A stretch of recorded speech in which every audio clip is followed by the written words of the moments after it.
ሶሻል ሚዲያ ላይ በመልካም ጎን ስለምናቀው ብቻ ለአረብ ሀገራቶች ድምጽ ሆናለሁ የተጎዱ ካሉ ደራሽ ነኝ እያለ አንዳንድ እርዳታዎችንም ያደርጋል ያ ነገር ስለሆነ ብቻኛ አመን ነው እርዳታ የሰበሰበ የታመሙ ሰዎችን ይረዳል ስለ የሚመስለውን ነው በኋላ ላይ ያረጋግጥ ነው ግን ሌላ ነገር ያ አንደኛ ነገር ሁለተኛ ነገር ሃይማኖታዊ ነገሮችን ይሰብካል ከሃይማኖት ሰዎች ጋር ታየዋለ ቼክ አሳየን ስንለው ማሳየትም አይፈልግም ቢያንስ እዚህ ያሉ ልጆች አሉ ይምጡና ይውስኪ ስንለው ማየት ማሳየትም አይፈልግም ህግ ክሰሱኝ ምንም አታመጡም እኔ ታዋቂነት አለኝ ምንም አታመጡም እናንተ ማንንም ይሰማችሁ የለም የፈለጋችሁ ማረግ ትችላላችሁ ጠበቃ አለኝ እያለ ያስፈራራናል 22 ልጆች አሉ መረጃ ያላቸው ሙሉ መረጃ ያላቸው ደረሰኝ ያላቸው እንዲሁም እሱ በፊርማ አስቀምጦ ማህተም መረግጦ ደረሰኝ የሰጠ ልጆች ማለት ነው እዚህ ሀገር ኑሮ ሲከብደኝ ወደ አገሬ ስላሰብኩኝ ብቻ ገብቼ ሰርቼ ልጆቼን ማስተምርበት ነገር ስለምፈልግ ብቻ ጥልቅ ብዬ እዚህ ውስጥ ገብቼ ይሄው እንደዚህ ተበላው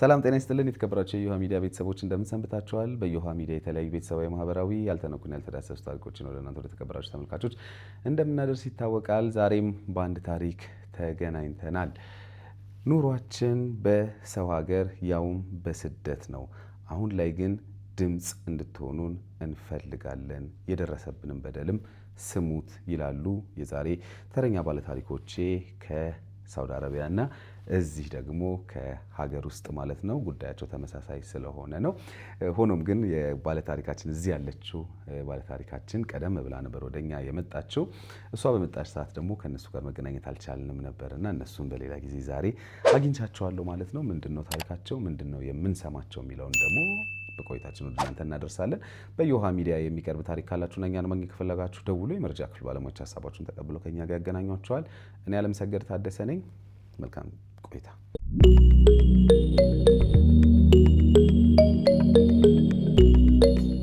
እንዴት ነሽ ደህና ነኝ አልহামዱሊላህ እንኳን ደህና መጣሽ እንኳን ደህና ቆያችሁ በጣም እናመሰግናለን እንግዲህ ከኛ ሰው ይማር በጣም ገንዘባችንን ሐቃችንን ላባችንን ተጭበርበረናልና ሌላም ሰው እንዳይጭበረበር ደግሞ እንግዲህ ሰዎች ይማሩ ብላችሁ አንቺና ሌሎች ሰዎች አንድ ላይ ሆናችሁ እንግዲህ ወደዚህ መጣችኋል ለዛ እንግዲህ ታሪካችሁን ስለምታጋሩን በቅድሚያ አመሰግንሻለሁ እኛም እናመሰግናለን ድሉን ስለሰጣችሁ እሺ እንግዲህ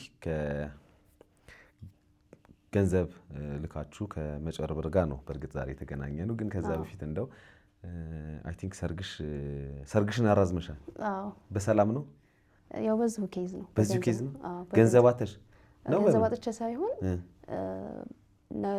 ቀን ለሰኞ እናንተ ስትሰጡን እኔ ደግሞ ፕሮግራሙን ላደርግ የነበረው ሐሙስ ነበር አራዝምኩና ለዚሁ ብዬ ሰርጉን ሰርዤ ወደዚህ መጣሁ ማለት ነው ይሄኛው ይቀድማል በሚል እሺ እንተዋወቅ በተወቅን ጀምር ሰሊማ እባላለሁ ሰሊማ እሺ እንዴት ነሽ አልহামዱሊላህ ደህና ነኝ እንግዲህ ከሀገር ውጪ በስደት ነበርሽ ይመስላል አዎ በስደት ረጅም ዓመት ኖሬያለሁ ረጅም ዓመት አዎ መቼ ወጣ ትንሽ እስቲ መለስ ብለሽ ታሪክሽን ንገሪኝ ለኔም ለተመልካቾች የመጣሁት ህዳር 25 ዓመት ሆኖኛል ከዛ በፊት ከሀገር የወጣሽው አረ መጀመሪያ ከሀገር የወጣሁት 2006 አካባቢ መሰለኝ አሁን እንደዛ 2006 ላይ ነው ከሀገር የወጣሁት ረጅም ጊዜ ቆይቻለሁ ስደትን ይኖርበት ነው የሚያውቀው ብዙ ጣውረዶች አሉት ብዙ ነገሮችም አሉት ብቻ ያው የሚያስደስትም ነገር ይገጥምሃል ጥሩ ነገርም ታያለህ መጥፎ ነገሮችም ደግሞ በህይወት ላይ ጠባሳ የሚጥሉ ነገሮችን ታያለህ በተለይ ደግሞ ስደት ላይ ሆኖ በጣም የማይገፋው የቤተሰብ ናፍቆት ነው እንዳለመታደል ሆኖ እኔ እናቴ ስደት ላይ ሆኜ ነው ያጣሁት ታማ ድረሽ ተብዬ የአየር ትኬት ቆርጬ ልክ የአየር ትኬት ስቆርጥ እናቴን የማገኛት ያህል ነበረ ትልቅ ስሜት የተሰማኝ ግን የበረራ ያቀን እናቴ ያረፈችብኝ ያ ደግሞ በቃ ህይወቴ እዛ ጋር ያቆመ ያህል ይሰማኛል ምን ጊዜም ስለናቴ ሳስብ ማለት ነውና ከባድ ነው ወንድም እህቶች አሉሽ ወንድም እህቶች አሉኝ አዎ እና ይከብዳል በምክንያት ካገር ወጣሽ ያው ሁሉም ሰው ሰርቼ ያገኛለሁ ሲል ነው የሚሰደደው አይደለ ሰርቼ ለማግኘት እኔ ስሄድ ለ2 አመት ብዬ ነው ሄድኩት ለ2 አመት ብዬ ሄድኩ ግን በቃ ወደ 10 አመት ቆየሁ 10 ዓመት ማለት የቤተሰብ ናፍቆት በጣም ከባድ ነበር። ሳትመጪ ነው 10 ዓመት? አዎ ሳልመጣ ነው 10 ዓመት የቆየሁት። በዛ ላይ ደግሞ ይሄ ነገር ፊል ሲያደርግ በቃ መኖርን በጣም የት ነበር የሄድሽው? ሳውዲ ጅዳ ነበር የምኖረው። ሳውዲ ነበር? አዎ ሳውዲ ነበር። አዎ እሺ። እንግዲህ አንቺም እንግዲህ ሌሎች እህቶችም አሁን እዚህም ቢሮ መጥተው እየነገሩን አሉ በጣም በርካታ እህቶች በጣም ክሪቲካል የሆኑ እንደው እዚህ ላይ ብንቀርብ የትዳር ህይወታችን ዋሽተን ደብቀን ስለሆነ ገንዘቡን የሰጠነው የትዳር የቤተሰብ ህይወታችን ይናጋል እንጂ ከነ ማስረጃ ብለው እንግዲህ ከአንቺ ጋር የመጡም ሰዎች እያወሩን ነበር። እንግዲህ አብረው እንደ ተመሳሳይ ኬዝ እንግዲህ ያላችሁ ይመስለኛልና ከዛ ውጪ እንግዲህ በኋላ የሚቀላቀሉን አሉ በዙም የምናገኛቸው። እንግዲህ እነሱም አንድ አይነት ተመሳሳይ ታሪክ ነው የተፈጠረውና እስኪ ወደ ጉዳዩ ልግባ። ምንድን ነው የሆነው? ምንድን ነው የተፈጠረው? የሆነው አንድ ግለሰብ ነው ማጭበርበሩን የሰራብን። አይመን ይባላል። በፊት የሚኖረው ሳውዲ ነበር። እኛም እንደማንኛውም ስደተኛ ስትሆን ያው ብቸኛ ያለህ ነገር ስልክህ ነው። እንደ ጓደኛም እንደ ቤተሰብም በቃ ሲደብርህ ምንም ሲልህና በኢንተርኔት በዙ በሚዲያ ጉዳይ ነው የምናውቀው። የተለያዩ ሰዎችን ሲረዳ መልካም ነገር ሲያደርግ ነው የምናውቀው በፊት ላይ ማለት ነው። እና እንደዚህ በክፉ ነገር አስቦ ይቀርበናል ብለን አላሰብንም። በእርግጥ ትልቅ ስህተት ሰርተናል። በሚሊዮኖች የሚቆጠሩ ገንዘቦችን ለአንድ ግለሰብ አንስቶ መስጠት የኛ ስህተት ነው። ስህተታችንን እናምናለን። ሶሻል ሚዲያ ላይ በመልካም ጎን ስለምናውቀው ብቻ ለአረብ ሀገር እህቶች ድምጽ ሆናለሁ፣ የተጎዱ ካሉ ደራሽ ነኝ እያለ አንዳንድ እርዳታዎችንም ያደርጋል። ያ ነገር ስለሆነ ብቻ እኛ አመን ነው። እና ሁለተኛ ነገር ደግሞ ሃይማኖትን ሽፋን አድርጎ ነበር የመጣው። መቼም እኛ ኢትዮጵያውያኖች ስንባል የሃይማኖታችን ነገር ደካማ ጎናችን ነውና ሃይማኖትን ሽፋን አድርጎ ሲመጣ እኛም አመን ነው። ምንድን ነው በቃ ማለት እርዳታን የሰጣችሁት? እርዳታ ሳይሆን ስጦታን የሰጣችሁት ምንድን ነው? ድርጅት እናቋቁምና አብረን ፒኤልሲ ያቋቁመን ስራ እንጀምራለን። እሻል መነሻው ከ500 ሺህ እስከ 1 ሚሊዮን አለና በኋላ እንደገና ዝቅ አደረገና ከ100 ሺህ እስከ 1 ሚሊዮን ያላችሁን ብር ለኔ ትልኩልኝ ያላችሁ ድርጅት አቋቁማለሁ፣ ፋብሪካ ከውጭ አስገባለሁ፣ እናንተም አብራችሁ ትሰራላችሁ። ስራውን ከአንድ አመት በኋላ እንደውም ሌሎች ፋብሪካዎችን ነው የምናስበው። በ2 ወር በ3 ወር ውስጥ ብሩ ከተሰባሰበ በኋላ በ2 ወርና በ3 ወር ውስጥ ፋብሪካዎች ይገባሉ፣ ፋብሪካዎችን መሰረታሉ አለን። ከዛ ብሩን ላክንለት። ከላክንለት በኋላ ደግሞ እሱ ይሄን ነገር የት ነው የተናገረው? ለማን ነው የተናገረው? በቴሌግራም በግሩፕ ቴሌግራም ግሩፕ አላችሁ? የቴሌግራም ግሩፕ? አዎ ግሩፕ አሁንም አለ። አሁን ላይ ቆልፎታል። የሱ ነው ግሩፕ? የማን ነው ግሩፑ? ግሩፑ የሱ ነው። ምንድነው የሚለው የቴሌግራሙ ግሩፕ? አይመኒታ ቢዝነስ ግሩፕ ነው የሚለው። ግሩፕ አሁንም አለን፣ ማሳየት እንችላለን። እሺ። እዛ ላይ የተላላክናቸው መልእክቶችም አሉ አሁን ድረስ። የተወሰኑትን ቢያጠፋብንም አንዳንዶችን ደግሞ በውስጥ ያስቀመጥናቸው ስላሉ የሱ ድምጽ አለ። እና ያ ግሩፕ ከተከፈተ በኋላ ከአንድ አመት በላይ ሆኖታል ይሄ ነገር ከተካሄደብን። ከዛ በኋላ ቀን ብቻ እንትን ይላል። ብሩ ከተሰበሰበ በኋላ ምን ማለት ጀመረ? እንደዚህ እንደዚህ ነኝ ይላል፣ ቢዚ ነኝ ይላል። አያቱ ሳትሞት አያቴ ሞታብኛለች፣ ለቅሶ ላይ ነኝ፣ ሀዘን ላይ ነኝ፣ ቻይና ሄጄ ፋብሪካዎችን ማሽኖችን አዝዤ መጣሁ አለን የሆነ ሰዓት ላይ። ያ 2 ወር ከ3 ወር እስከ 4 ወር ድረስ ማሽን ይገባል የተባለው ወሬ ሆነ ማለት ነው። በኋላ ላይ ደግሞ ምን ማለት ጀመረ? አይ ፋብሪካው እስከሚመጣ ድረስ ቡና ኤክስፖርት እናደርግበታለን በብሩ ተቀማጭ እንዳይሆን አለን። ንግድ ፍቃድ አውጥቻለሁ አለን። እሻል ስራውን ጀምር ስንለው ስራውን መጀመር አይፈልግም። ስራውን መጀመር ካልቻልክ ደግሞ ብሩን መለስ ስንለው ብሩን መመለስ አይፈልግም። ብራችሁ በዝግ አካውንት ነው የተቀመጠው አለን። ብራችን በዝግ አካውንት ከተቀመጠና አንተ እየሰራህበት ካልሆነ ደግሞ እሺ በዝግ አካውንት እውነተኛ ከሆነ ቼክ አሳየን ስንለው ማሳየትም አይፈልግም። ቢያንስ እዚህ ያሉ ልጆች አሉ ይምጡና ይውስኪ ስንለው ማየት ማሳየትም አይፈልግም። ፕሮግራም ይዘን አወያየን ስንለውም ማወያየት አይፈልግም። አንዴ ባትሪ ዘጋብኝ ይለናል። ልክ ቀን ቀጠሮ ሰዓት ይዘን ስንቀርብ ማለት ነው። አንዳንድ ጊዜ ደግሞ ቆይ ገንዘብ ሲሰጥ ቴሌግራም ላይ አየን እንደዚህ ምንድነው ድርጅትን እናቋቁማለን አብራችሁ አክሲዮን እንደ አክሲዮን ማለት ነው እንደ አክሲዮን ተባላችሁ። ድርጅቱን ከፈትኩት ያለው እንግዲህ በሱ ስም በሚስቱና በእህቱ ባል ስም አድርጎ እሱ በኋላ ነው ያወቃችሁት? በኋላ ነው እንደነገራችሁ። መጀመሪያ ግን ሰው አንቺ ምን ያህል ገንዘብ ሰጠሽ? እኔ 300 ሺህ ብር ነው የሰጠሁት።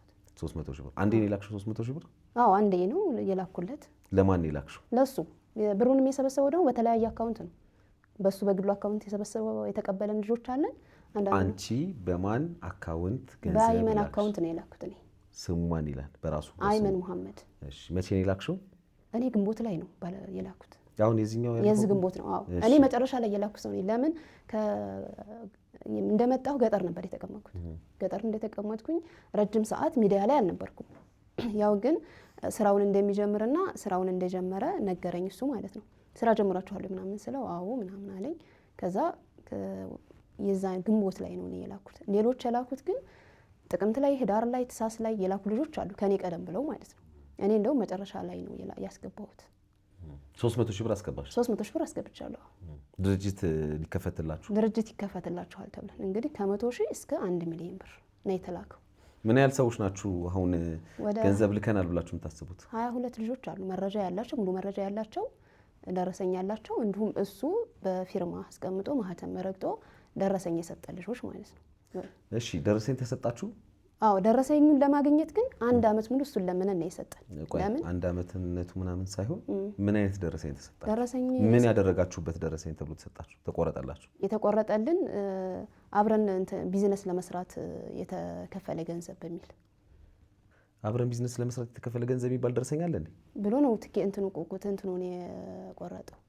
ደረሰኙን የቆረጠው ማህተም አለው፣ የሱ ፊርማ አለበት። አለ ይዘሽዋል ደረሰኝ? አዎ አለ። ወረቀት ይዘሽዋል? በወረቀት ይዤዋለሁ፣ ማሳየት እችላለሁ። ይሄ ብሩን ያስገባሁበት ነው። ይሄኛው ደግሞ ደረሰኙን የቆረጠበት ነው። የሽር ግዥ በሚል ነው ማለት ነው። እሺ አይመኒታ ቢዝነስ ግሩፕ ኃላፊነቱ የተወሰነ የግል ማህበር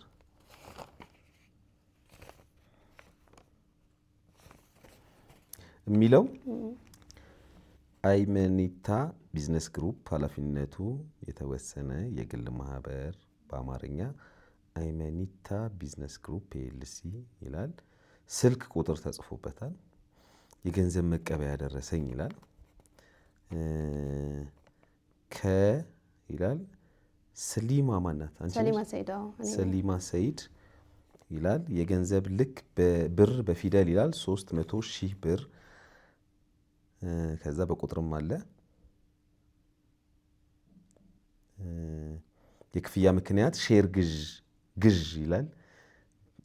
እሺ ከዛ የክፍያውን በቃ ይሄን የተጻፈው። ከዛ የገንዘብ ተቀባይ ስምና ፊርማ ይላል። የተሰረዘ የተደለዘ አይመን መሐመድ የሚል አለ። ተሰርዞ ምናምን ማለት ነው። እንግዲህ ፊርማ የሚመስል ነገር አለ። እንግዲህ ምናልባት ተመልካቾች ይሄን ያዩታል። ይሄ ደግሞ 300 ሺህ ብር አንቺ ገንዘብ ያስገባሽበት ነው። አይመን መሐመድ አብዱል ቃድር ይላል። 300 ሺህ ብር ያስገባሽበት ነው። ይሄ እንግዲህ እዚህ ጋር የሚለው አይመኒታ ቢዝነስ ግሩፕ ኃላፊነቱ የተወሰነ የግል ማህበር ነው የሚለው። ይሄ ደረሰኙ የተቆረጠው በድርጅት ነው፣ ካምፓኒ ነው፣ ፒኤልሲ ነው የሚለው። እንግዲህ ይሄ ደረሰኝ ፒኤልሲ አቋቁም ያለው ነው። ይሄ እዚህ ጋር ገንዘብ ያስገባሽው ደግሞ አንቺ ለግለሰብ ነው። ይሄ የሚለው ኔም ይላል አይመን መሐመድ አብዱል ቃድር።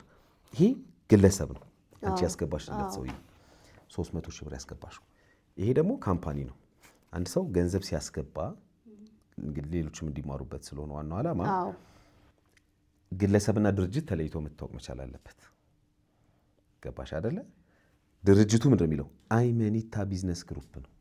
አዎ እዚህ ጋር የድርጅቱን ላክልኝ ስለው የድርጅቱ አሁን በዝግ ስለተቀመጠ በእኔ ላኪውና ወደ ድርጅቱ ይተላል። ይሁን የእናንተ ድክመ ያንቺ ነው ልጅ ፈልጊ። አዎ ምክንያቱም እዚህ ጋር ካምፓኒ አለ። እንግዲህ ካምፓኒው ህጋዊ ነው አይደለም የሚለው ሌላ ጉዳይ ነው። ግን ካምፓኒ አለ እዚህ ጋር አይመኒታ ቢዝነስ ግሩፕ የሚል። አንቺ ደግሞ ለግለሰብ አይመን መሐመድ ለሚባል ሰው ነው 300 ሺህ ብርሽ ነው የላክሽው። የኔ ጥያቄ የት ነው የምታውቂው? ማለት በምን አምነሽ ነው ገንዘብሽን? እንግዲህ ለዛውም አሁን ግንቦት ላይ ነው የሰጠሁት አልሽ። መቼም ስልኬ እጄ ላይ ነው፣ ያው ጓደኛችን ስልካችን ነው ስደትም ላይ ስለሆነ ብለሻል። ስለዚህ መቼም ስለሆነ ነገር ሰው ኢንፎርሜሽን ይኖረዋል ብዬ አስባለሁ። አንቺም አለሽ ነበረሽ ብዬ አስባለሁ። ሶ በምን አመንሽው? በምን አወቅሽው? እስቲ ንገሪኝ። የምናውቀው እንደማንኛቸውም ሰው ማውቀው በሚዲያ ላይ ነው። ያው ምንድን ነው የሚሰራው ሚዲያ ላይ? ሚዲያ ላይ ያው አንዳንድ የተቸገሩ ልጆችን ይረዳል። ስደት ላይ በነበረ ሰዓት የሆነ የታመሙ ልጆች ካሉ ይረዳል።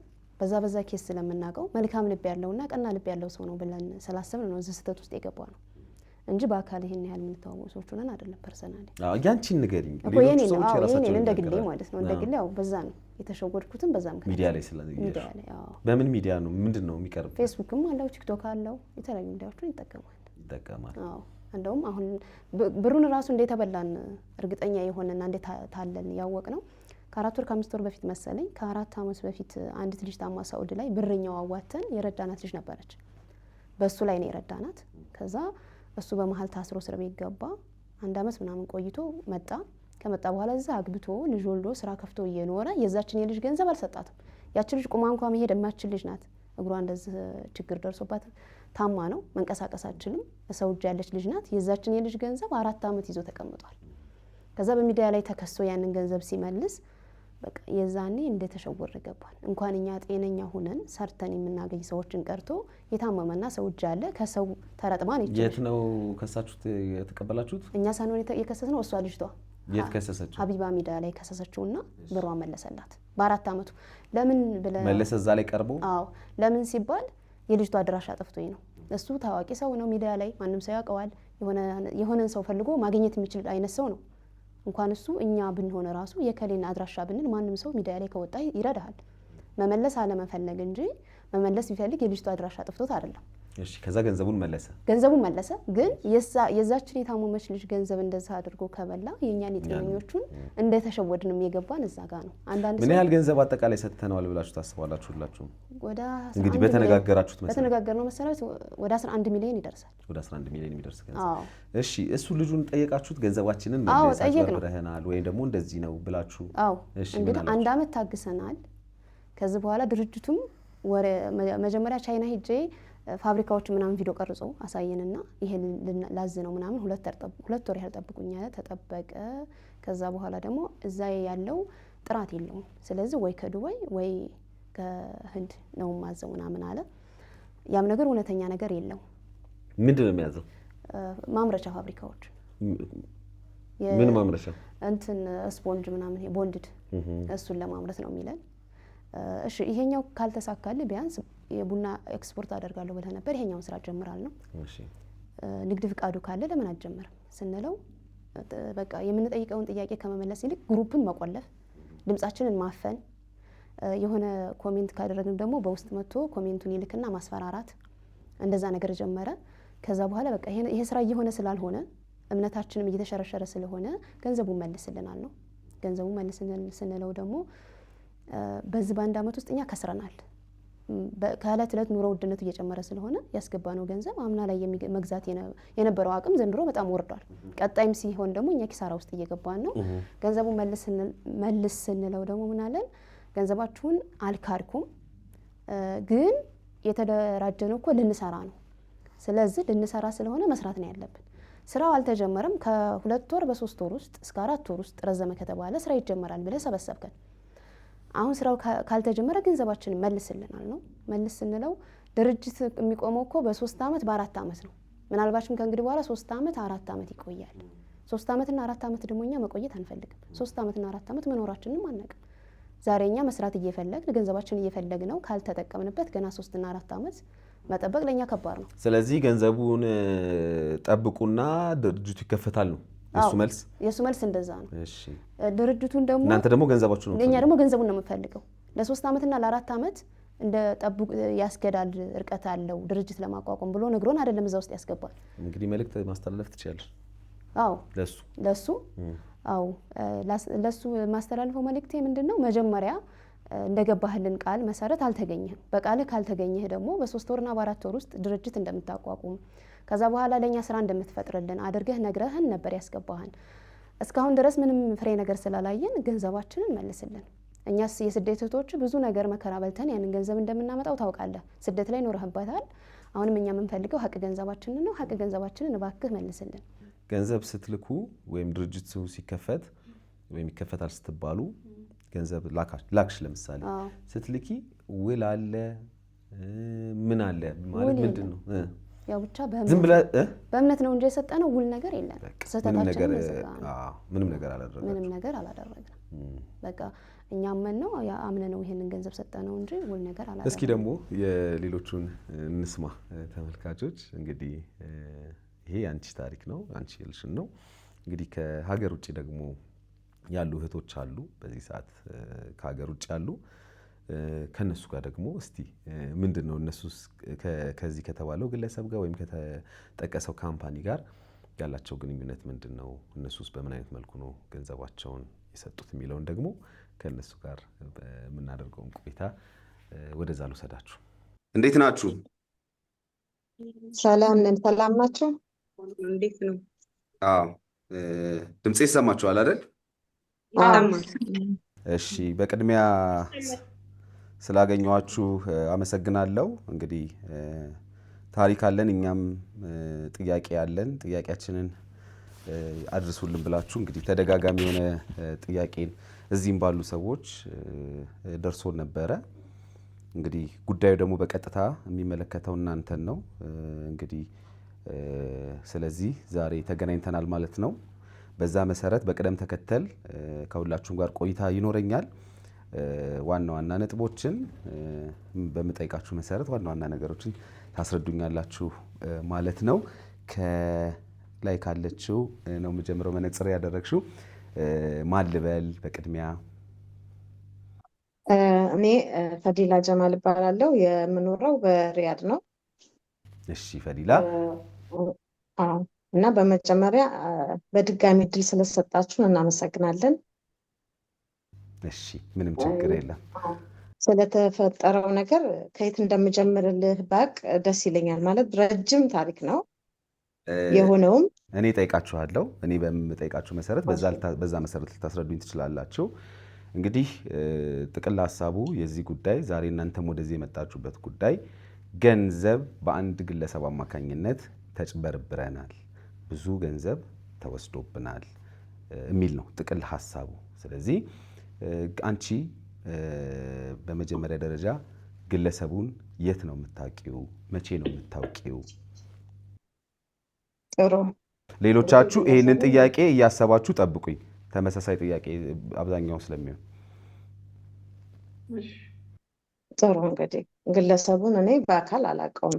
ግለሰቡ በአንድ ጊዜ እዚህ ሀገር ላይ በተፈጠረው አንዳንድ ችግር ከሴቶች ጎን ቆማለሁ ተቆርቋሪ ነኝ በሚል በሚያደርገው አንዳንድ ነገሮች ያው በመጀመሪያ የሚመስለን የነበረው ማለት ነው እውነት ያልሆነ እና በጣም ለኛ የተቆረቆረ የሚመስል አይነት ነገር ሲሰራ ስለነበረ እንደገና ደግሞ ከሃይማኖት አባቶች አንዳንድ ነገር ሃይማኖታዊ ነገሮች ላይ ስለምናየው እምነትና እንደዚሁ በቃ ተአማኒነት ያለው ነገር ይመስለን ስለነበረ በዛ እንጂ የሰውየውን በአካል አላውቀውም። ምንድን ነው ቆይ ግለሰቡን አላውቀውም ብለሽኛል። በአካል አላውቀውም። ስለዚህ በማህበራዊ ሚዲያ ግን በሚያነሳቸው ሀሳቦች ከተበደሉ ሴቶች ጎን በተለይ በአረብ ሀገራት ላይ ያሉ ሴቶች ከነሱ ጎን ነኝ የሚል ሀሳብን ስለሚያነሳ ተሳብኩ ነው ሀሳብሽ። ምን ያህል ገንዘብ ሰጠሽ? ለምን ዓላማ ነው ገንዘብ የሰጠሽ? እርዳታ ነው? እንዲያስቀምጥልሽ ነው? ብድር ነው? እንግዲህ መጀመሪያ ላይ እኛ 32 ልጆች ነው የሰበሰበው። ከዛ በላይ ከስንት ሺህ ሰው መሀል ተመልምለን እኛ የከፈልነው 32 እኔም አውቀው ማለት ነው። ሊኖር ይችላል ሌላ እና እጣው አንደኛ እጣ 1 ሚሊዮን፣ ግማሽ እጣ 500 ነው። ይሄ የሚጣለው ሳንቲም የፓም ፋብሪካ ኢትዮጵያ ላይ የስፖንጅ እጥረት የፎም ፋብሪካ ኢትዮጵያ ላይ እሱ የሚሰራው መጅሊስ አረቢያ ነው እና እሱ ከዚህ ሀገር ሂዶ ኢትዮጵያ ላይ ሲሰራ እንደተሳካለት ነው አክት ሲያደርግና ሲነግረን የነበረው። ምንድን ነበር የሚለው ኢትዮጵያ ላይ የስፖንጅ እጥረት አለ፣ ያንን የገበያ ክፍተት ለመሸፈን የሚያዋጣን ስራ ስለሆነ ፋብሪካ እንከፍታለን የሚል አይዲያ መጣ። ያ አይዲያ ደግሞ በጣም ለኛ ትክክለኛና እርግጠኛ ስለሚመስለን እኔ በዛ ሰዓት እርግጠኛ ነበርኩ ስለሚሆነው ነገር፣ በኋላ እንዲህ ይሆናል ባልልም ማለት ነው። ብሩን ተቀበለ፣ ተሰበሰበ። ወደ 13 ሚሊዮን ከተሰበሰበ በኋላ ያው ቻይና ተሂዶ ማሽን ሊመጣ። ብሩ በማን ነው የሚሰበሰበው? በፒኤልሲ የተከፈተ የግሩፓችን አካውንት። ማን ነው የሚለው ግሩፓችሁ?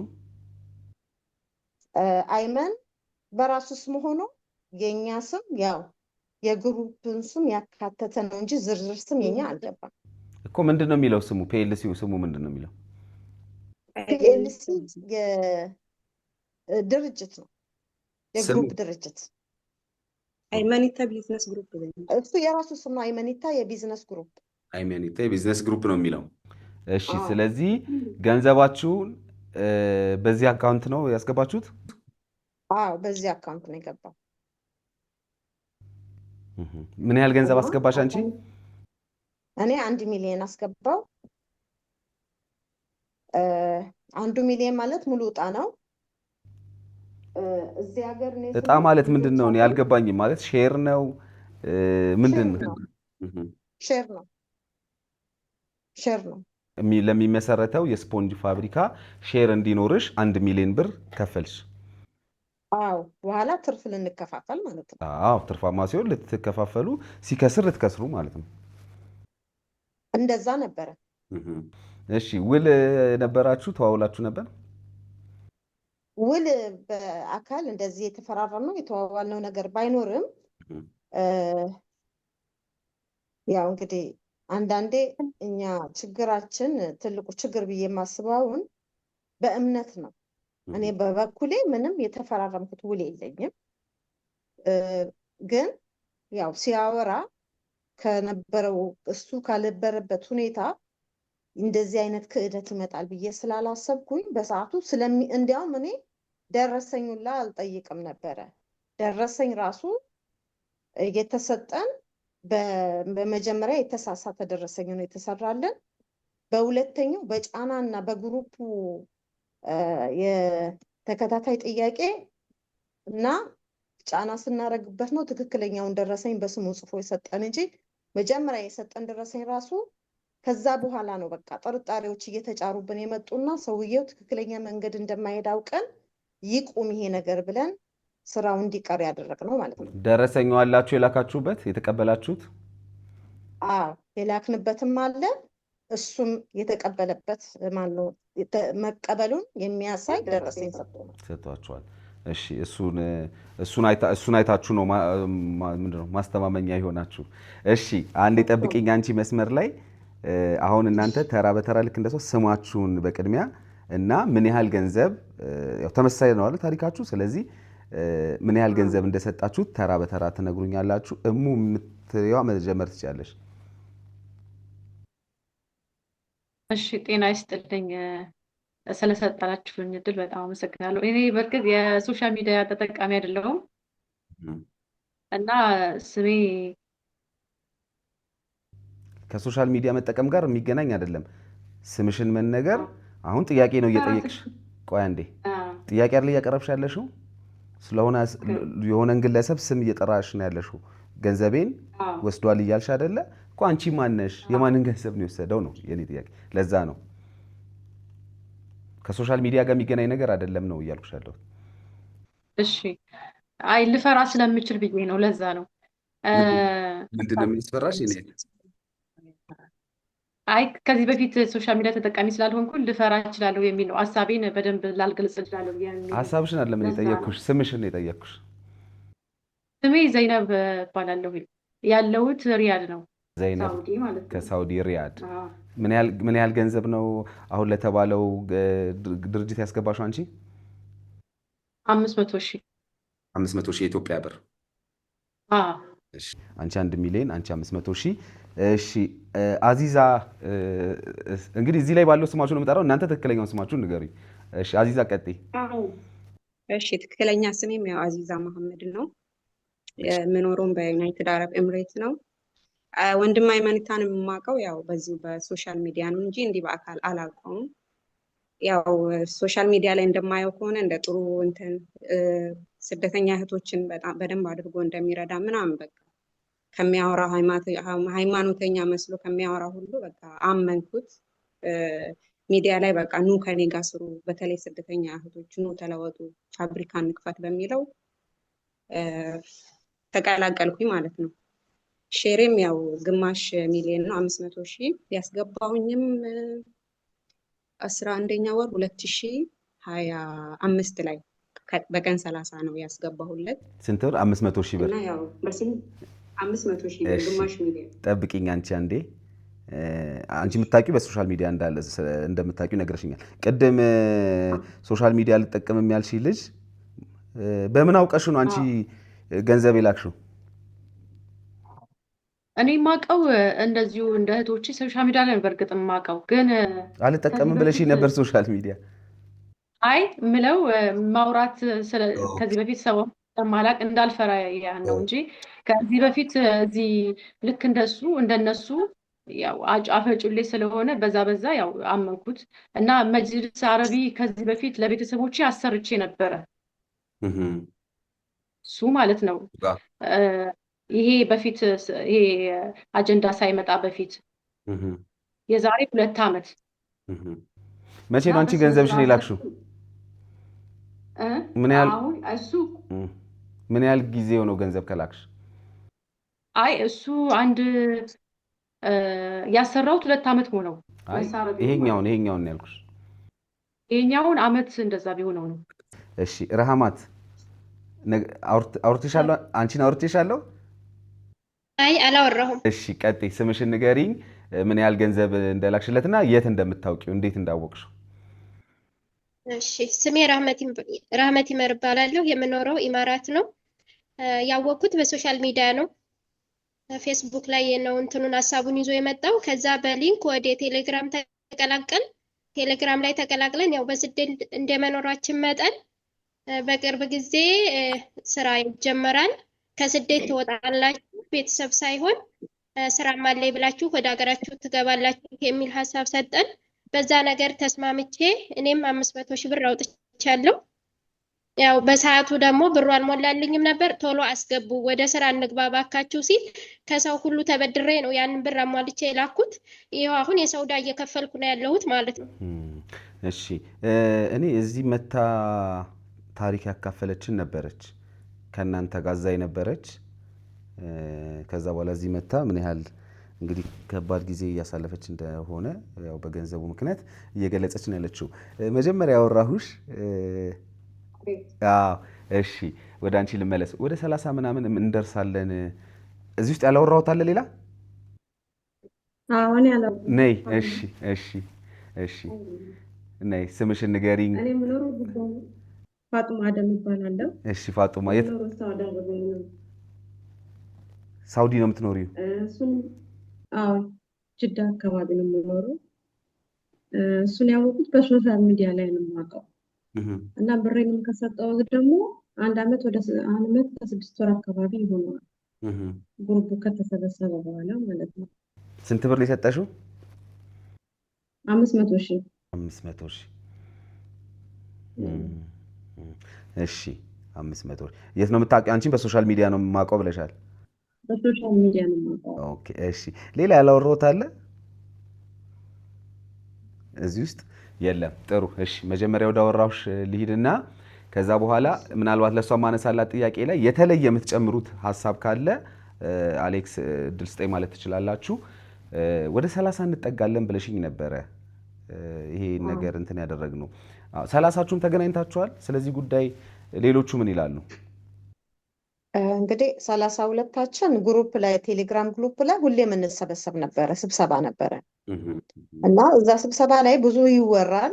በቃ የሆኑ ልክ ያልሆኑ ሀሳቦች ሲመጡ እኛ መጨረሻ ላይ የሆነ ለብቻችን ግሩፕ ፈጥረን ምን ይሻላል የሚለውን እንትን ለማለት መፍትሄ ለመፍጠር ሌላ ግሩፕ ከፍተን እንነጋገራለን።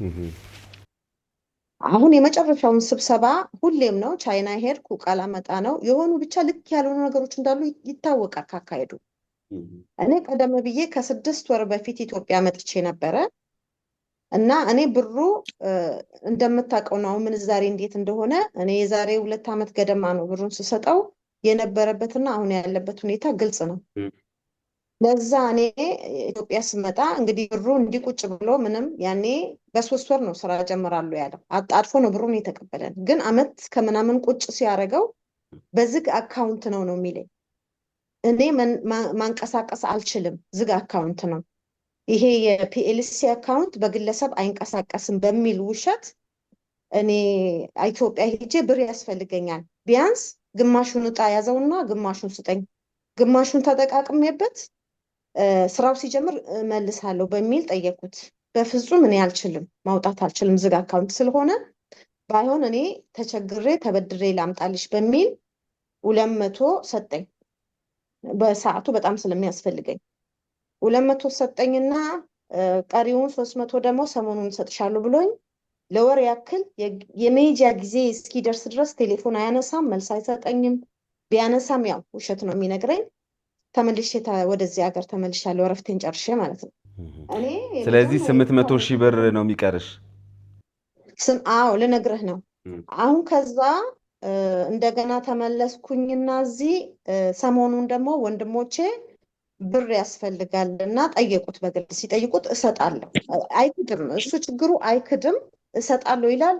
ስትለው አይሰጥም እና እሰጣለሁ ብሎ አሁን ሰሞኑን 50 ሺህ ብር አካውንት ላይ ያስገብተዋል። ማለት ይሄ ክስ ምናምን እንደምናካሄድ ሲያቅ አሁን ከስር እሰጣለሁ አይነት 50 ሺህ ብር አስገብቷል ማለት ነው። ለማን? ለሁላችሁም ነው ወይስ ላንቺ ነው?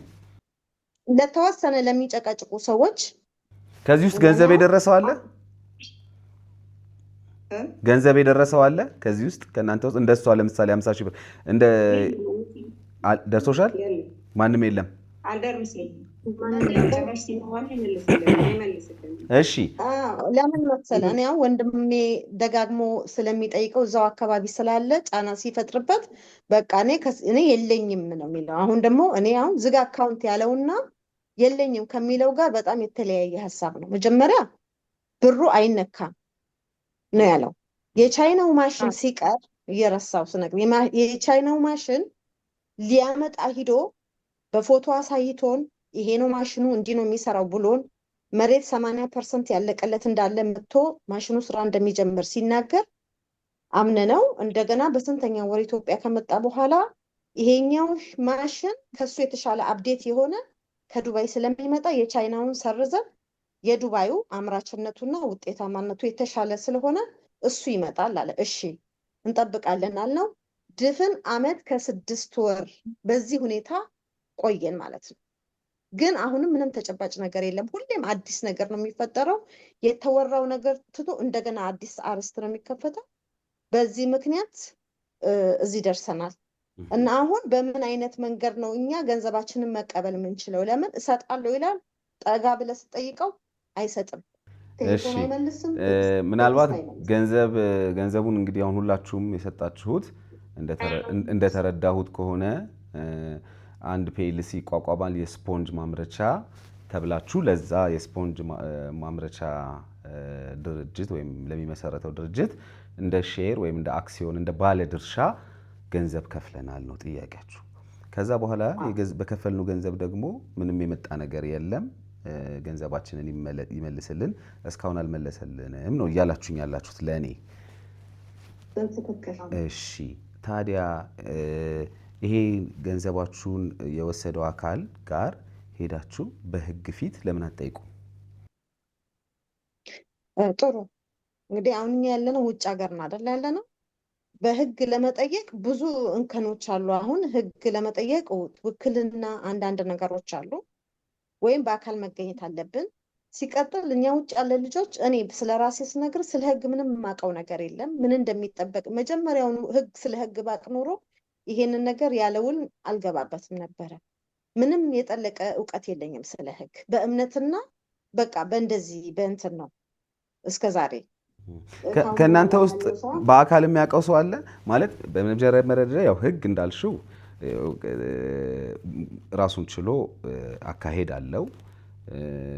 ያው በእርግጥ እናንተ እዛ በአካል እዚህ መገኘት ላይ ጠበቅባችሁም ይችላል። ወደ ህግ ለመሄድ ጉዳዩን ህግ እንዲይዘው ለማድረግ እዚህ የሚመለከተውን ሰው አሳይን አድርጋችሁ የህግ ባለሙያዎችን አማክራችሁ ጠበቆችን አማክራችሁ ጉዳዩን እንዲይዙትና ለህግ አካላት ጉዳዩ እንዲያዝ ማድረግ ይቻላል በእርግጥ። ከዛ ውጭ ግን ከእናንተ ውስጥ በአካል የሚያውቀው አለ እሱን? እንግዲህ በአካል ከዛ በፊት አላውቀውም። አሁን ኢትዮጵያ በሄድኩት ግን በአካል አግኝቼዋለሁ። አግኝተሽዋል አንቺ በአካል ስትመጪ? ሌሎቻችሁ እዚህ አልመጣችሁም? ከዛ በኋላ እኔ አልመጣም፣ አይቼው አላውቅም። እሺ አንቺም እንደዛው፣ ፋጡማም እንደዛው፣ አላውቅም። አዚዛም እንደዛው፣ እኔም አላውቅም። ረህማትም እንደዛው። አላውቅም። እኔ አላገኘሁም። አግኝቼዋለሁ። እኔ አግኝቼዋለሁ። አንቺ ብቻ ነሽ ያገኘሽው እኔም አላገኘሁትም። እ በስልክ ነው እህቱንና እሱም በስልክ ነው፣ ግን እህቱን ነው ያገኘዋት። አዎ ፈዲላም እንደዚህ አይነት ተመሳሳይ ነገር ነበር እዚህ መታ ስታወራ የነበረው ማግኘት እንዳልቻለች ነበር ተመሳሳይ ነገር ስታወራ የነበረው። እንግዲህ ምናልባት እናንተ አንድ ሰው ምናልባት እንግዲህ እኔ እንግዲህ ማህበራዊ ሚዲያ ላይ ነው የምናውቀው አላችሁ አሁን ብዙዎቻችሁ ማህበራዊ ሚዲያ። ስለዚህ አንድ ሰው ማህበራዊ ሚዲያን ሲጠቀም ምናልባት ይሄን ለሚመለከቱም ሰዎች ነው ይሄን ሐሳቤን የማጋራው፣ ለሌሎች እህቶቼም ማህበራዊ ሚዲያን ስትጠቀሙ መቼም የሆነ ነገርን እየተማረን ነው የምንሄደው አይደል? ልንማርበት ነው የሚሆነው መሆንም ያለበት አይደል? ያው ዜና ከመስማት ከማየት ባለፈ ደግሞ አንዳንድ ነገሮች ላይ ንቃተ ህሊናችን እንዲጨምር ያደርጋሉ፣ እንድንጠነቀቅ ያደርጋሉ ብዬ አስባለሁ። ለእናንተ ይሄ አዲስ አይደለም ማለት ሰው አይደል? ገንዘብ እየላኩ አረብ ሀገር በተለይ ካሉ እህቶች ጋር እንደዚህ አይነት ነገር ውስጥ የሚገቡ ብዙ ሰዎች እንዳሉ ይታወቃል። እናንተ ማህበራዊ ሚዲያን የምትከታተሉ ከሆነ የዚህ ግንዛቤ ይኖራችኋል ብዬ ነበር እኔ የማስበው። እንዴት ካለምንም አይነት አሁን ምን ጋራንቲ ኖሯችሁ ገንዘብ ሰጣችሁ? አሁን እኔ ጥያቄ ይሄ ነው። ገንዘባችሁ እንደዚህ አሁን ሰው ሀገር ላይ በባዕዳ ሀገር ለማታውቁት ሰው ምንም ነገር ላልሆነ ነገር ገንዘባችሁን አምናችሁ ስትሰጡ፣ አይ አሌክስ እኔ ይሄን ተማምኜ ነው ገንዘቡን የሰጠሁት እስኪ በሉኝ። እኔ ልቀጥል። አዎ እኔ እንደዛ እዚህ ሶሻል ሚዲያ ላይ ባውቀውም ከዚህ በፊት መጅሊስ አረቢ ሰርቶልኝ ነበረ እና ያን መሳረቢ አስረክቦኛል። በስነ ስርዓትም ባይሆንም በጭቅጭቅ ትንሽ ጭቅጭቅ አለው መሀል ላይ በቶሎ አልሰራልኝም፣ በጣም ቆይቶብኛል። ግን ያም ሆኖ በስነ ስርዓት ስላስረከበኝ በቃ እኔ በዛ አመንኩት። በዛ ነው ያወቅሽው። ስለዚህ ታዲያ በዛም ለዛውም በጭቅጭቅ ነው ንብረትሽን የተረከብሽው። ይሄ ባለበት ሁኔታ ደግሞ ገንዘብ ሰጠሽ። ለምን በቶሎ ለምን አልሰራህልኝ ምናምን ስለው አይ በጣም ሰው ስለሚበዛብኝ ነው በቃ ይቅርታ ምናምን እያለ ያው ያስተባብላል። ለዛ በቃ እኔ ምክንያት ሰጠሁት በዛ ምክንያት እንደሆነ ነው። ሌሎቻችሁም የምትናገሩት ነገር ካለ ተናገሩ። እኔ ከዛ ጥያቄ እንቀጥላለሁ። እሺ አንዴ እርግጠኝ እንግዲህ አሁን እሱን ያመንኩበት አንደኛው ነገር ያው እንደነገርኩ ነው። ለኛ በጣም ተቆርቋሪ እንደሆነ ነበረ። ጅዳ ላይ አንድ ጊዜ በተፈጠረው አንዳንድ ረብሻና ህገወጥ ሰዎች ሲታሰሩ እዛ ለነበሩ ሰዎች ምግብ ያቀብላል፣ ለህፃናት ወተት፣ አስፈላጊ የሆኑ ነገሮችን ያቀርባል፣ እርዳታ እየሰበሰበ የታመሙ ሰዎችን ይረዳል ስል የሚመስለውን ነው። በኋላ ላይ ያረጋግጥ ነው ግን ሌላ ነገር ነው። ያ አንደኛ ነገር። ሁለተኛ ነገር ሃይማኖታዊ ነገሮችን ይሰብካል። ከሃይማኖት ሰዎች ጋር ታየዋለ። ከውጭ የምታየው ነገር ታማኝ እንደሆነ ነበር የሚያሳየው። አንዳንድ ጊዜ ሰው ልጅ ከምንም በላይ በእምነቱ የጠነከረን ሰው የማመን ችግር ነው የምለው። አሁን በአሁኑ ሰዓት በፊት ሰዎችን ማመን ራሱ እምነት ስለሚመስለኝ በጣም አምኜው ነበረ እና አንደኛ እሱ ነው። ሁለተኛ ደግሞ እኔ ካለሁበት ኮንዲሽን አሁን ያለሁበት እኔ እዚህ ሀገር ልጅ ሳሳድግ በክፍያ ነው ማኖራቸው። የሚኖሩት በክፍያ ነው። ለትምህርት ቤት ብቻ ሳይሆን መኖሪያው ራሱ ለልጅ የሚያውቅ ያውቀዋል። በየወሩ እየከፈልኩ ነው ልጆችን ማኖረው እና ኑሮ ስለከበደኝ እሱ ያቀረባቸው ሀሳቦች ለእኔ በጣም ጠቃሚና አሻጋሪ መስለው ስለታዩኝ በዛ ሀሳብ ተታልያለሁ እና ቴሌግራም ላይ ሁሌ ስንቀርብ የሚያወራቸው ወሬዎች ማንንም ያታልላል። ማንንም ግን ያው ህገወጥ መንገድ የሄድንበት ነገር ያው ጥፋቱ የኛ ሆኖም ሳለ እምነትን ተገን አድርጎ ግን አታሎን አጭበርብሮናልም ጭምር። ድርጅቱ ተመስርቷል?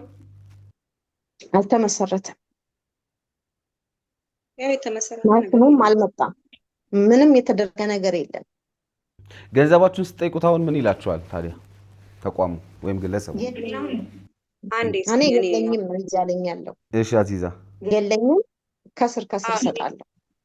እኔ አሁን እሱ ግሩፑን ከዘጋብን አይ ቲንክ ወደ 5 ወር ገደማ ሊሆነው ነው። ግሩፑን ዘጋ፣ እንዲሁ እየተወያየን ማለት ነው። ማሽን ይመጣል አይመጣም እየተባባልን እየተወያየን ግሩፑን ዘግቶ በዛው ጠፋ። ዛሬ ነገ ይከፍታል ምናምን ብዬ ተጠባበኩኝ። በውስጥ ደግሞ ከዘጋ ቀን ጀምሮ እያወራሁት ነበር። ደረሰኝ አለ የበፊቱ አሮጌ ደረሰኝ ነው ያለኝ፣ አዲሱን ደረሰኝ ላክልኝ ብዬ ሁሌ ጽፍለታለሁ፣ ሁሌ አወራዋለሁ። አሁን ግሩፓችሁ ቴሌግራም ግሩፓችሁ አለ? ቴሌግራም ላይ ሰርች ቢደረግ የሚገኝ ግሩፕ ነው ያላችሁ? አለ ግን ቁልፍ ነው የእናንተ ቁልፍ ኖት አለ። አዎ 5 ወር ሊሆነው ነው። ቁልፍ ነው፣ ማውራት አንችልም፣ ታፍነናል ማለት ነው። በውስጥ የምታወራው ምንም አይመስልም። ከዚህ በፊት የተወሩት ይታያሉ። አዎ 5 ወር ሊሆነው ነው በቃ። ግን ይሄ ነገር ከተጀመረ አመት ከ6 ወር ምናምን ብር ራሱ ካስገባኝ ቅድም እንደነገርኩት ስህተት አለ። ግን 11ኛ ወር 2024 ነው እንጂ 25 አይደለም። 2024 11ኛ ወር ላይ ነበር ያስገባሁት። እሺ ወዴት ነው አንቺ ያስገባሽው? ማለት ድርጅት አልተመሰረተም ካላችሁኝ፣ ድርጅት ካልተመሰረተ ወደ የትኛው ድርጅት ነው ያስገባችሁት? ወደ ድርጅት አስገብተናል ብላችሁኝ? አዎ በሱ አካውንት ነው ያስገባሁኝ እኔ በራሱ በግሉ አካውንት። በግል አካውንት ነው ያስገባሽው አንቺ? ከዛ በቃ በግሉ አካውንት እንትን አለ። ወደ ፒኤልሲ አስገባሁ። ደረሰኝ ልኮልሻል ደረሰኝ? እሺ እሙስ? እሙም እንደዛው ነው። ግን ስንጠይቀው ጊዜ ብራችንን ስንጠይቀው ጊዜ ክሰሱኝ፣ ህግ ክሰሱኝ፣ ምንም አታመጡም፣ እኔ ታዋቂነት አለኝ፣ ምንም አታመጡም፣ እናንተ ማንም ይሰማችሁ የለም፣ የፈለጋችሁ ማድረግ ትችላላችሁ፣ ጠበቃ አለኝ እያለ ያስፈራራናል። ስለዚህ በድምሩ ምን ያህል ገንዘብ ነው እንደው አጠቃላይ ግሩፓችሁ ለሱ ለተባለው ሰው ወይ ተቋም የሰጣችሁት ምን ያህል ገንዘብ ይሆናል ማለት ነው? 10 ሚሊዮን እንደዛ ይሆናል መስልሽ? ለዛ እንግዲህ በአጠቃላይ ወደ 13 ይሆናል፣ ይበልጣልም። ለምን አሁን ገና ግሩፕ ውስጥ ያሉ ልጆች አሉ፣ ገና ያልነቁ ልጆች አሉ፣ ዝም ብለው ግሩፕ የሚጠብቁ አሉ በተስፋ ወደኛ ያልተቀላቀሉ ልጆች አሉ። እኛም የወጣ ነው 24 ነን። ከዛ ግሩፕ የተቀሩት ልጆች እንዴት ሁኔታቸው ምን እንደሆነ ራሱ አናውቅም። ግን አንዴ ይቅርታ ስለደረሰኙ ልንገር። ደረሰኝ ሲቆርጥ ያደረገው መጀመሪያ ደረሰኝ ሲቆረጥ የላኪና የተቀባይ ነው የሚሰራው፣ ፊርማ የተቀባይ ነው የሚሆነው። ምን ያደረገ እሱ የላኪን ስም ጻፈና የተቀባይ የሚለው ቦታ የቤተሰብን ስም ጽፎ ያለ ፊርማ ነው የሰጠን። ይሄ ነገር አይሆንም፣ ልክ አይደለም ስንለው ቆይቶ ሌላ ደረሰኝ አሳትማለሁ ምንድን ነው ያለ ጊዜ ከገደለ በኋላ ነው ትክክለኛውን ደረሰኝ የሰጠን። እንደገና የሚያጭበረብራቸው ነገር አለ እና መጨረሻ ላይ በመጨረሻው ስብሰባ ላይ የእጅ በእጅ ደረሰኝ ነው የሚለው፣ ማጭበርበር አለ። የእጅ በእጅ ደረሰኝ ነው የሚለው ከላይ ደረሰኙ ላይ። ደረሰኝ ለቤተሰብ ቆርጦ ሰጥቷል። ግን የመጀመሪያው ደረሰኝ ተጭበርብሯል፣ እሱም ተጭበርብሯል። የተቀባይ ላይ የቤተሰብን ስም ነው የጻፈው። እኛው ላኪ እኛው ተቀባይ ሆነን እሱ የለም። እሺ ምን ያህል ጊዜ ቆያችሁ? እንግዲህ ሁላችሁም ሳውዲ ናችሁ ያላችሁት አይደለ? ምን ያህል ጊዜ ምን ያህል አመት ቆያችሁ? ተራ በተራ እስኪ ንገሩኝ የቆያችሁበትን አመት እዛ። እኔ ልጀምር? አዎ እኔ እዚህ ሀገር ወደ 18 አመት በላይ ሊሆነኝ ነው። 18 አመት 18 አመት ማለት ከዛም በላይ ይሆናል። አሁን መሀል ላይ በወረቀቶች ምናምን የሄዱ ሰዓቶችን አላስታውሳቸውም። ግን 18 አመት ያው በወረቀት እድሜ ያውቀዋለሁ።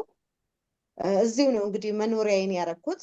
ግን ሁሌም ወደ ሀገር ስትናፍቅ እንደዚህ ትታልላለህ። የሆነ መንገድ አግኝቼ ሀገሬ ብገባ ብለህ በጉጉት ላይ ስትሆን ማንኛውም ነገር ያታልልሃል። ቤተሰብ መስርተሻል? አዎ ልጆች አሉኝ እዚህ ሀገር። ለዛ እኮ ነው የምልህ አሁን እኔ ልጆቼን ይዤ የመግባት ፍላጎቱ ጉጉቱ ስላለኝ ነው እዚህ ውስጥ የገባሁት እንጂ እኔ እንደዚህ የሼር ስራ ምናምን ውስጥ እጄን አስገብቼ አላውቅም። ግን ምንድነው እዚህ ሀገር ኑሮ ሲከብደኝ ወደ አገሬ ስላሰብኩኝ ብቻ ገብቼ ሰርቼ ልጆቼን የማስተምርበት ነገር ስለምፈልግ ብቻ ጥልቅ ብዬ እዚህ ውስጥ ገብቼ ይኸው እንደዚህ ተበላውኝ። ሆኖም አሁን እኔ ህግ ጋር እንድንሄድ በእናንተ በኩል እገዛ እናገኛለን፣ እናንተ ትረዱናላችሁ ተስፋ አድርገን ነው ወደ እናንተ የመጣ ነው። ማለት እኛውን እያንዳንዳችን ቤተሰብ ያለውም አለ፣ ቤተሰቡ ክፍለ ሀገር የሆነም አለ። ሰብሰብ ብለን ያንን ለማድረግ ትንሽ አቅም ስላጣን በእናንተ በኩል መፍትሄ አግኝተን እንደው እርዳታችሁን ፈልገን ነው እዚህ የደረስነው። እሺ ያው እኛ እንደሚታወቀው ጉዳዩ የመጀመሪያው ነገር ለህዝብ ማድረስ ነው አይደለ? እንዲደርስላችሁ ምክንያቱም በዛ ውስጥ እንግዲህ መፍትሄ ይኖራል ብለን እናስባለን። ለህዝብ እንዲደርስ እናደርጋለን። ድምጻችሁ ማለት ነው፣ ሀሳባችሁ፣ ጥያቄያችሁ ማለት ነው። 18 ዓመት እንግዲህ በጣም ረጅም ነው። አንቺኛዋስ እሙስ? እሙ እኔ 14 ዓመት አሁን ይዣለሁ። 14 ዓመት። እሺ ፋጡማ አንቺስ? እኔም 18 እንደዛ አካባቢ እኔም ልጅ ይዤ ነው 18 ዓመት ይሆነኛል እዚህ ሀገር። እሺ ልጅ ይዤ ነው የምሰራው። ልጅም ያው ወረቀት ስለሌላት የትምህርት ጊዜዋ እንዳያልፍብኝ እባክህ ተባበረኝ ቶሎ ለመግባት ብዬ ነው ወደዚህ እንትን ግሩፕ ውስጥ የገባሁት ማለት ነው። ራህመትስ? እና ብዙ ጊዜ እኔ 10 ዓመት እየሄድኩ የመጣው 10 ዓመቴ ነው። 10 ዓመት። ሌላ ያልጠይኩት እዚህ ጋር አዚዛ ስራም እየሰራሽ ነው? 7 ዓመት። ምሳ እያሉ ነው እንግዲህ ያው ምሳ እየሰራሽ ነው? እሺ እሺ እሺ፣ በጣም ጥሩ። እንግዲህ የቆያችሁበት ዓመት ቀላል አይደለም። ስለዚህ ቤቱም ፈርሶብኛል። ያው ልጅም እዛ ጥዬ አራስ ጥዬ ነው ተመልሼ እንትን ብዬ ይሄን ብር ሰብስቤ ላኩለት። ኦኬ፣ ተመልሰሽ መተሽ አራስ ጥለሽ መተሽ ነው ይሄን ገንዘብ የላክሽው። እሺ፣ በድምሩ እንግዲህ በጥቅሉ ወደ 13 ሚሊዮን አካባቢ ብር ነው ሰጠን እያላችሁ ያላችሁት። የቆያችሁበትም ዓመት ቀላል አይደለም። እንግዲህ እዛ ሀገር በሰው ሀገር ላይ ማለት ነው። እንግዲህ ፕሮግራሙ ለህዝብ ይደርሳል። እንግዲህ እሱም ያየዋል ብዬ አስባለሁ። አሁን ምክንያቱም እናንተም አንደኛም የተጣራን እንዳላችሁት ያው ከደረሰኙ የላካችሁበት ነገር አላችሁ። ግን ድርጅቱ ይቋቋም ምን ይሁን ይፍረስ ምን ይበል የምታውቁት ነገር የለም። እንግዲህ የተባለው ግለሰብ ይህን ፕሮግራም አይቶ ምላሽ ይሰጠናል ብለን ተስፋ እናደርጋለን። ያው እኛም እንደውልና ለማግኘት ሙከራ እናደርጋለን። በመጀመሪያ ደረጃ ለማግኘት ሙከራ እናደርጋለን፣ ምላሽን ሀሳብህን ለማካተት ማለት ነው። እነዚህ ወደ 30 ምናምን የሚደርሱ እህቶች ከነዚህ ውስጥ ደግሞ ቆርጠው የወጡ ወደ 24 ነው ያልሽኝ፣ ወደ 24 የሚደርሱ እህቶች እንግዲህ ገንዘባችንን በሰው ሀገር ለፍተን አጠራቅመን የቆጠብነውን ሀገራችን ስንገባ እንለወጥበታለን፣ ራሳችንንም ሀገራችንንም ቤተሰባችንንም እንቀይርበታለን ብለን ያሰብነውን ገንዘብ ተጭበርብረናል ነው እያሉ ያሉት። ስለዚህ እነዚህ ሰዎች ትክክል አይደሉም፣ እኔ ጋር ነው እውነቱ የምትለን ከሆነ በጣም ደስ ይለናል። ሀሳብን ልታደርሰን ትችላለህ። ደውለን ለማግኘት አንተን ሙከራ እናደርጋለን። ካልተሳካልን ግን እንግዲህ ፕሮግራሙን አይተህ ደግሞ ምላሽ ትሰጠናለህ ብዬ ተስፋ አደርጋለሁኝ። በመጨረሻ እንደው መገለጽ አለበት የምትሉት ሀሳብ ካለ እድል ልስጣችሁ ለአንድ ለሁለት ሰው። አዎ በመጨረሻ ሳልነግር ያለፍኩት ባለፈው ቲክቶክ ፔጅ ላይ የሆነበት ቀርቦ ተጠርቶ መልስ አልሰጠም እና እኔ አሁን ለሱ ምንም አይነት ጥላቻ ምናምን ኖሮኝ ሳይሆን እዚህ ጋር መብቴንና ገንዘቤን ነው እየጠየኩ ያለሁት። እሱን ለማጥቃት ወይ ደግሞ እሱ እንደሚለው እኔን ለመስበር ምናምን እያለ በሚዲያ እየወጣ ስማችን እየጠራ ይናገራል። ሆኖም እኔ እሱን የመስበር አቅምም የለኝም ፍላጎቱም የለኝም። እኔ የምፈልገው ገንዘቤ መብቴን ገንዘብ የወሰደውን ገንዘብ ብቻ እንዲመልስልኝ ነው። አሁን ባለው ሁኔታ ስነግር ያኔ ስልክለት የነበረው ምንዛሬና አሁን ከ500,000 በላይ ኪሳራ አለበት። ያኔ ስልክለት የነበረው አሁን ካለው በጣም ይለያያል። ያንን እንኳን ታሳቢ የማድረግ ፍላጎት ያለው አይመስለኝም እና ይሄ ነው። እስኪ ቀጥታ ለሱ መልእክት አስተላልፉለት። ሁላችሁም በአንድ ደቂቃ መልእክት አስተላልፉለት። እሺ በአካልም ባለፈው እንደነገርኩ አግኝቼዋለሁ። ያለብኝን ነገር ሁሉ እየነገርኩት ነው። ትላንትም ከትላንትና ወዲያም ደውያለሁ፣ አይመልስልኝም። እኔ የምለው ወንድም አይመን እምነትን የሚያክል ነገር የለም። በጣም እናምንህ ነበረ። እምነትን ደግሞ መብላት በሃይማኖትም በስነ ምግባርም ልክ ስላልሆነ ገንዘባችንን ብትመልስና በሰላም መስራት ከፈለግ አንተ በራስህ መንገድ መስራት ትችላለህ። አመሰግናለሁ። እሙ እኔ ደግሞ እሱ የኔን መጅስ አረቢ ስትሰራ ሚስት ነፍሰ ጡር ሆና ነው የደከመችው። ያው እኔ ስለማውቀው ይሄን ስሜት እኔ ደግሞ ይሄን ብር መጣሁትኝ ነፍሰ ጡርኝ ያለ እረፍት 9 ወር ነው ይሄንን ስራ የዚህ ሀገር ስራ ይታወቃል የሰራሁት ማለት ነው። እና ያለ እረፍት እግሬ እያበጠ ነው። ስለዚህ ይሄንን ተገንዝቦ ብራችን ቢመልስልን አላህን ፈርቶ ደስ ይለናል ማለት ነው። አዚዛ እሺ ያው ወንድም አይመን እንግዲህ ስንት ወር እንትን እያልኩ እያወራሁክ ነበረ። ከዛ ከስንት ወር በኋላ አሁን ከ2 ቀን በኋላ ነው ምላሽ የተሰጠኸኝ። ያው ያልክኝንም ያው ከብርሃኑ ወደዚህ ሁኚ፣ ከጀርባሽ ከባድ ብርሃን። እሺ እሺ አንተ እንዳልከኝ ሆን እንግዲህ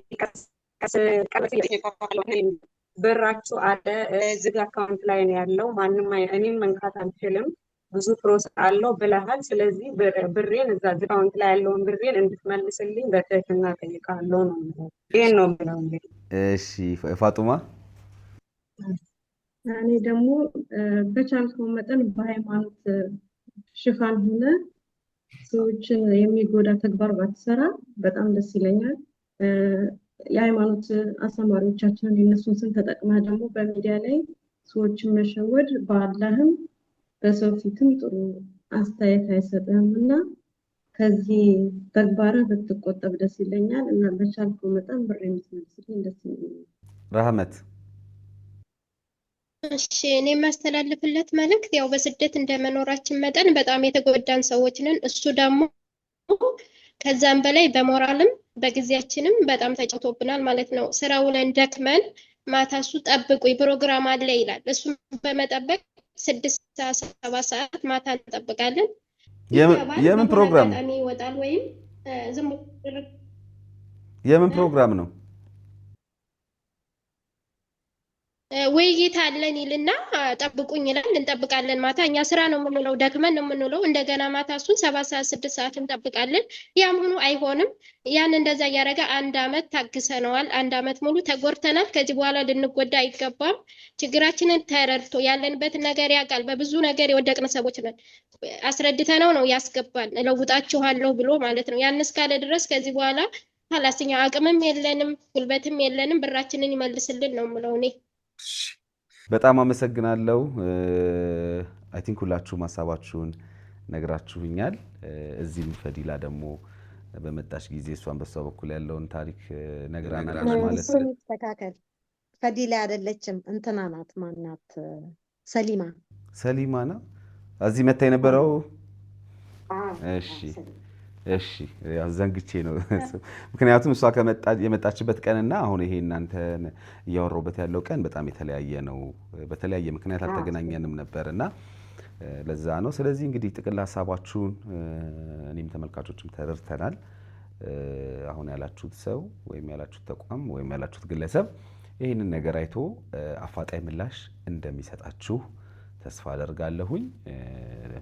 ምናልባት ቅድምም እንዳልኩትና አሁንም እንደምደግመው እነዚህ ሰዎች አንቺም ስለገለጽሽው ማለት ነው የኔን ስም እያጠፉ ነው፣ እኔ ይሄን ነገር አላደረኩም፣ እኔን ለመጣል ነው ይሄን ነገር እያደረጉ ያሉት የምትለን ከሆነና እንግዲህ እነሱ ያቀረቡት ማስረጃ አለ። ገንዘባችን ጭራሽ ኪሳራ ላይ ነን፣ ገንዘቡ ያስፈልገናል፣ ገንዘባችንን መልስልን፣ ምንም የተመሰረተም የሚመሰረትም ነገር ስለሌለ መልስልን ነው እያሉ ያሉት። አይ እውነታው እኮ ይሄ ነው የምትለን ነገር ካለ በራችን ክፍት ነው። በዚህ አጋጣሚ ለማለት ፈልጋለሁኝ። በርቱ። መልካም የስራ ጊዜ ይሁንላችሁ። ሁላችሁንም በሰላም ለሀገራችሁ እንዲያበቃችሁ እመኝላችኋለሁ። አይዟችሁ፣ በርቱ።